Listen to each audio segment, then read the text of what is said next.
What up, though? It's your boy EG coming at y'all with another one. As promised, I'm going to give y'all an update on something I saw last night. But first, I know at one point I talked to y'all about Drew Really and how he's underappreciated around this league simply because of the team he playing with. But Drew Really is a good defensive coach, and in my opinion, he's underrated. And I saw him do some good things last year. Now, how much Gerald took, how much of that credit goes to Gerald with the defense, I don't know. But I know Drew was over there doing his thing. But on to another individual, another defensive coordinator who I don't personally think is getting his just due, is the defensive coordinator of the Carolina Skyhawks, Sully Richardson. My water at? Sully Richardson, y'all.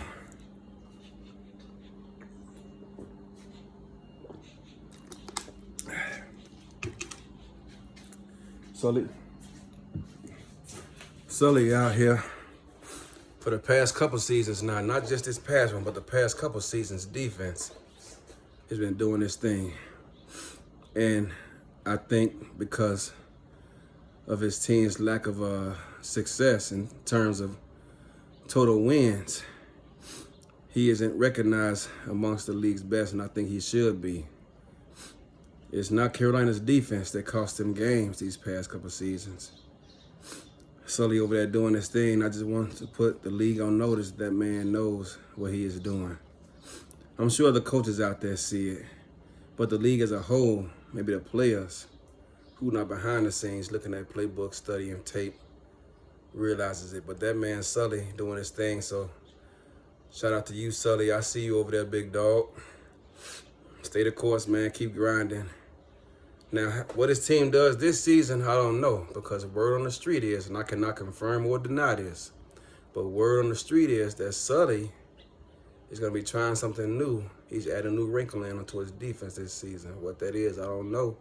I guess we all got to stay tuned. So if it doesn't work out that way like he planned, or at least not initially until he gets things going, don't come back looking at me saying, Gage, you said Sully was that dude.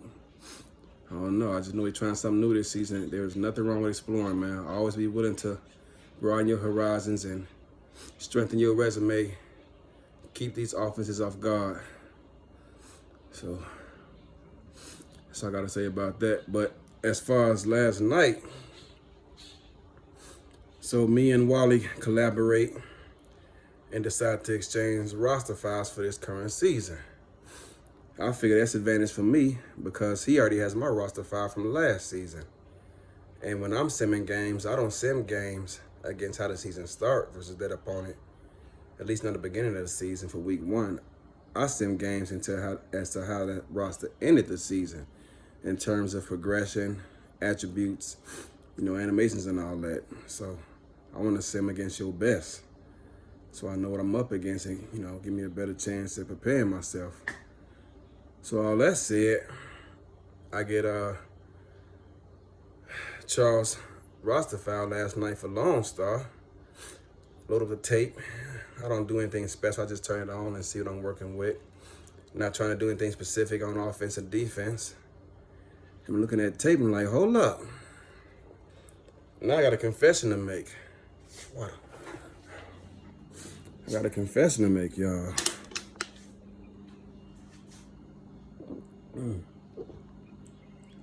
Damn. I got a confession to make, y'all.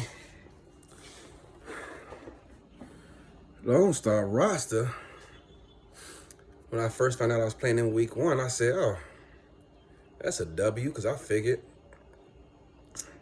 Now keep in mind, I don't take any team for granted, but some teams you just wake up with more of a desire to prepare because you know you're going to be in for a dogfight.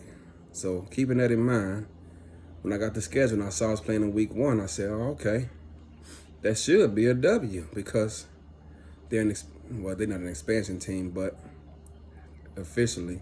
But they got a lot of new players, and I figured I should walk out of there with a W as long as I'm playing right. But then I get this roster file loaded up and start a game up again with just a generic playbook. I'm running this sim. I'm saying, hold up. And the first thing that stand out to me on both sides of the ball is he got some playmakers over there on both sides of the ball. I said, okay. I said, I got to buckle down a little bit. But then I started watching some more tape, and I said, yo, he got some players over here. So shout out to whoever over there got them contracts in order, because while they don't have, a particular stud on either side of the ball, they spread the wealth out. Because what we as coaches tend to do is try to attack you where you're weak. But they did a great job of spreading the wealth around, and so that no particular individual stands out as a weakness.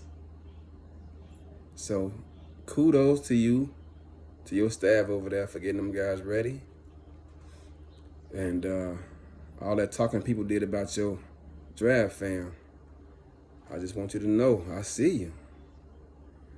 So again, it was only one night, a couple of scrimmages.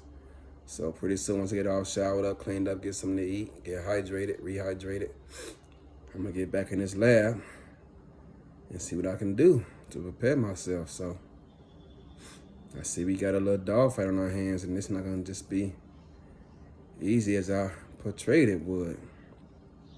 But I'm looking forward to it, Charles. Again, I know I said it a million times, but you are the classiest gentleman that the SFL has to offer, and I appreciate you, and I'm glad you're here. I'm glad you saw your dreams come to fruition, and you got yourself a squad over there in Lone Star, in your home state. And I look forward to facing off against you week 1. Scorpions, just know I'm out here grinding. Y'all know that. I send y'all clips all the time. I'm out here grinding, getting us ready for week 1, getting ready for this preseason game against Florida tonight. Subscribe to my Arizona Scorpions YouTube channel for details. And we'll see y'all on the field. Y'all be safe out there. Peace.